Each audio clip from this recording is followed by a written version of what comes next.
So I've bought this special tool. It's for hooking the HT leads. This cost me £10 off Amazon. Essentially, if you pull the lead like this, there is the chance that you could damage it. So what this does is you can put it down. I've never done this before, so I'm learning. Put it down, and then what you can do is you should be able to hook and pull. Well, that's the first time I've ever done that, so it did exactly what it said on this tin. So see there's a little hook there, and that just slides off. Excellent, see, it hooks onto there. So the first thing I'm going to do is try and get these spark plugs out and have a look at the spark plugs. This engine is misfiring on cylinder 3. Now the last time this happened in one of our smart cars, it actually required an engine rebuild, and that is something that I'm not willing to pay for on this car.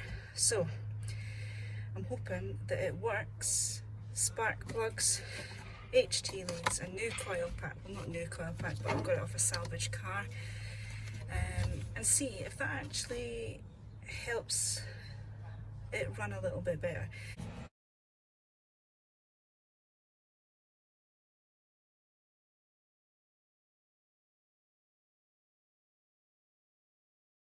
Well, I'm hoping that this doesn't spell burnt out valve. I'm hoping and praying that a simple change of spark plugs is going to be the thing that solves the issue. Let's have a look.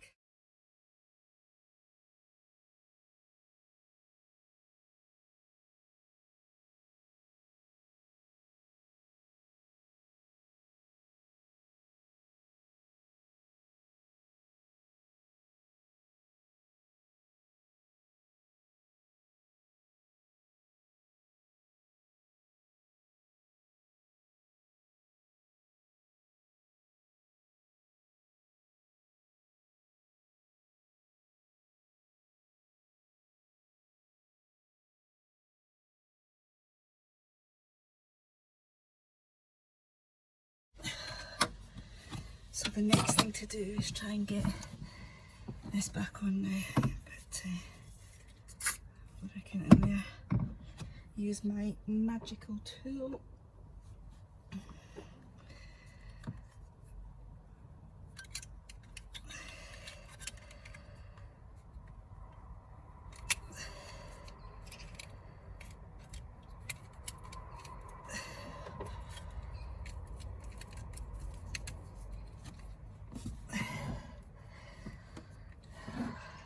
Right.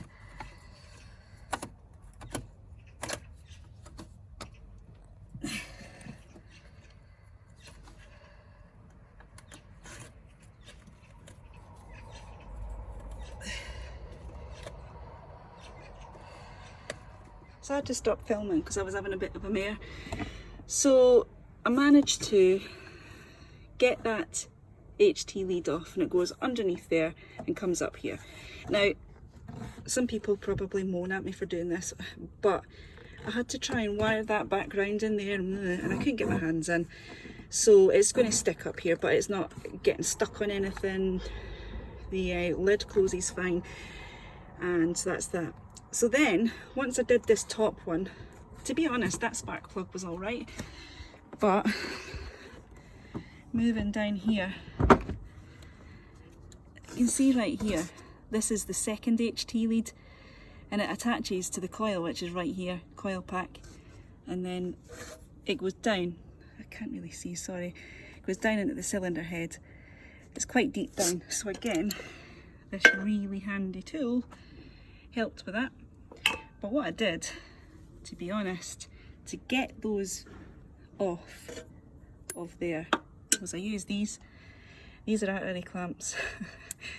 It's a long story. I used to work in operating theatres, and stuff was out of date. They used to just throw it away, so I used to appropriate it, obviously with the boss's permission. So yeah, so that was a bit of a nightmare. So I've got the two plugs here. So this was the top one. Now I do believe that that was changed, because the previous owner said that he changed all the plugs. So I was like, well, I took that out, I thought, oh yeah, he's definitely changed it. Then I took the bottom one out. Now, I don't believe for a moment that he's changed that one, and I also think that in the process of trying to change it, he's damaged the HT lead and there was a bad connection. So I actually think that was the reason that it was misfiring. But now, the next thing I'm going to do, because I do have some replacement HT leads here, is I'm going to replace this HT lead whilst I'm at it. Because I've started it and it seems to be running quite nicely, I'm not going to start fanning about with anything else. I'm just going to change this one over now. Here we go. So I'm going to take this HT lead out now, using this magic tool. I've got to say, definitely worth the buy.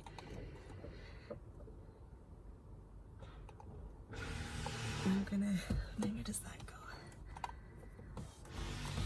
It goes down and under there.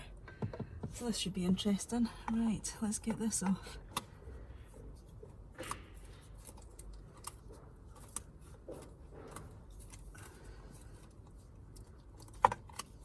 I've got to try and get the hook.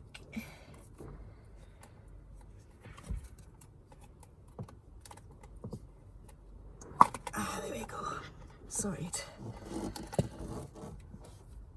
Oh, this is like the best tool I've ever bought, I think. Right. So now, by the looks of it, it comes down underneath here. It's down underneath that rail and out here. So that's going to be quite fiddly. Let me see.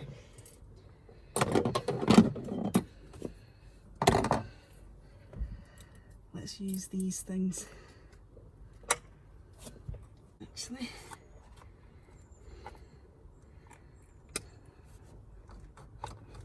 yes, I got it. So, artery clamps. I've got to get this round and out down from under here. Oh, that should be easier said than done. Now, I don't think that getting this through is going to be particularly very easy.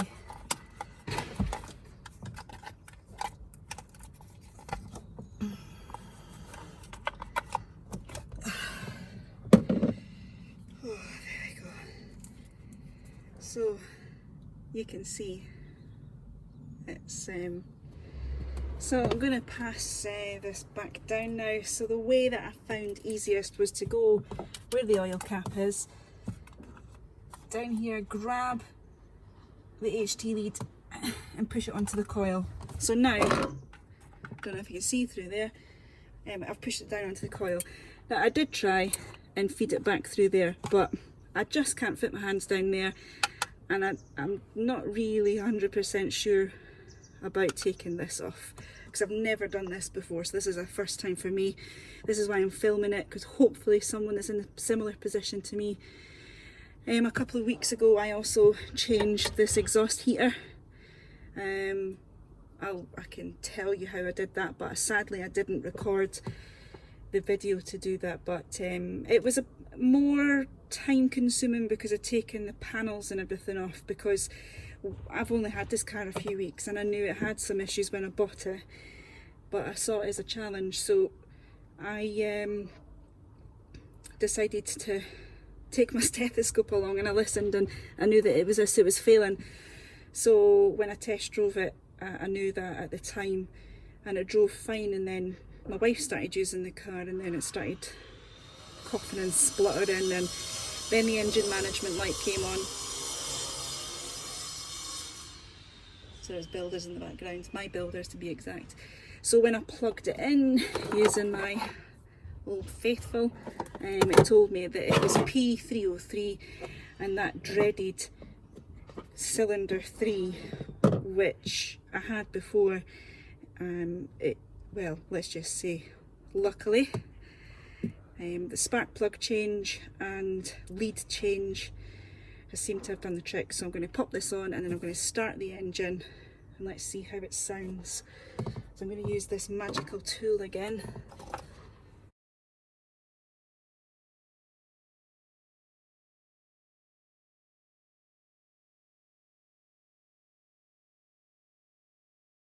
Okay, right then.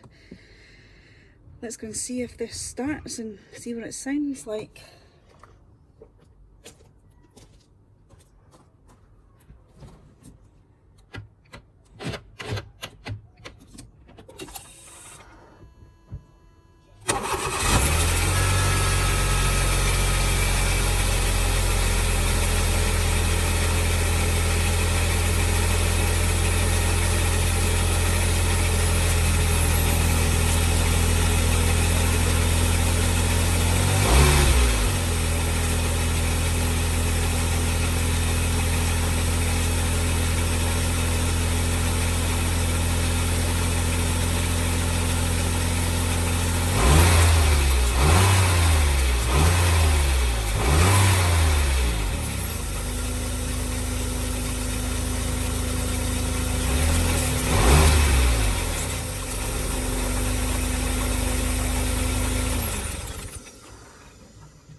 Well, I am extremely happy. It's now running on 3 cylinders. It sounds so much better. It smells better. Everything about it. So now I'm going to put it all back together and take it for a little drive and see how it feels this time. So keep your fingers crossed for me.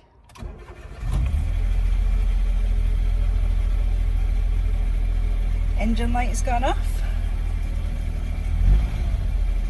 and it sounds so much smoother, I can't even tell you. Right then, so let's go for a little drive. Oh, it's like night and day. I can't even tell you how different it feels just by changing the spark plugs. So what I will say to you is, if you're buying a second-hand car and you don't really know much about vehicles or what to do, take somebody with you that knows. I felt lucky on this occasion, and gosh, I can't tell you how relieved I am that doing that's worked. So essentially, as soon as I plugged it in and I saw that error code coming up on the screen, it worried me straight away, because the last time that happened I did all of those diagnostic things like HT lead, spark plugs, all the rest didn't work, and the compression test did actually show that it was losing compression in cylinder number 3. And when I saw that error code come up, I thought, oh my god, this is happening all over again. And luckily, something simple like changing HT leads and spark plugs makes a world of difference in this situation. So I am very happy indeed. So I'm just going to have a little drive round the block, give it a little bit of a test, see how it fares, and let's hope that dreaded dash light stays off.